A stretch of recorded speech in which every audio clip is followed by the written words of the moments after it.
mga kapaglaom ug happy midweek kanatong tanan.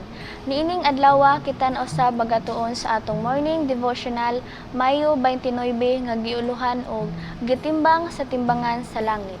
Ug ang atong teksto makita sa 1 Samuel 2 verse 3. Kay si Hiyuba mo'y usa ka Dios sa kahibalo ug pinaagi kaniya ang mga panlihok ginatimbang. Si Hiyuba mo'y usa ka Dios sa kahibalo.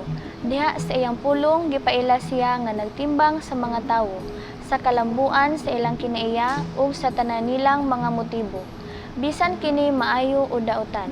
Alang sa walay katapusang kaikag sa matag usa ang pagsusi sa iyang kasing-kasing ug sa pagpauswag sa matag usa ka bahin nga hinatag sa Dios.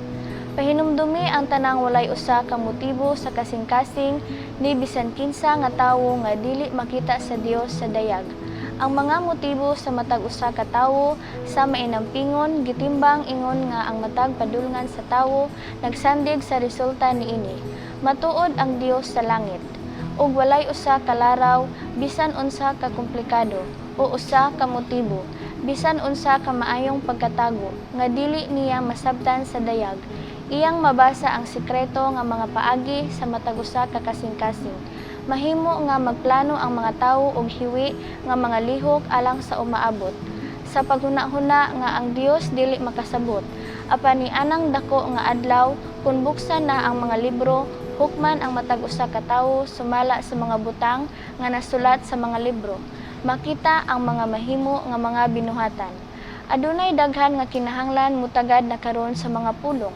Tikel, ikaw ginatimbang diha sa timbangan ug nakita sa kulangan. Daniel 5 verse 27.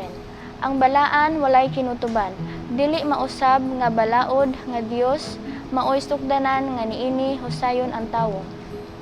Kini nga balaod nagpasabot kung unsay atong buhaton ug unsay dili nato buhaton sa pag-ingon.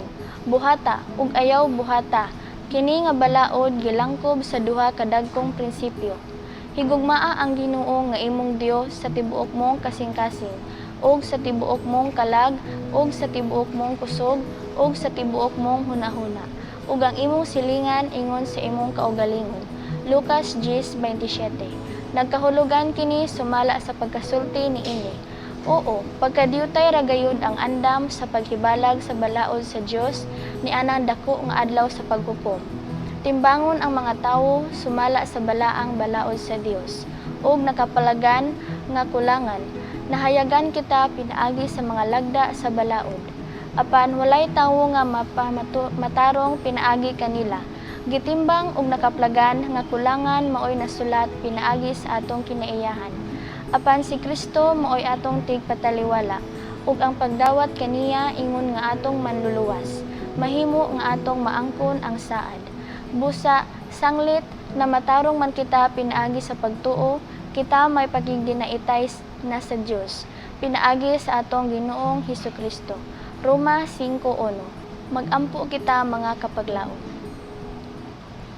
Father God in heaven, in reflection of 1 Samuel 2 verse 3, we acknowledge that you are the God of knowledge and wisdom.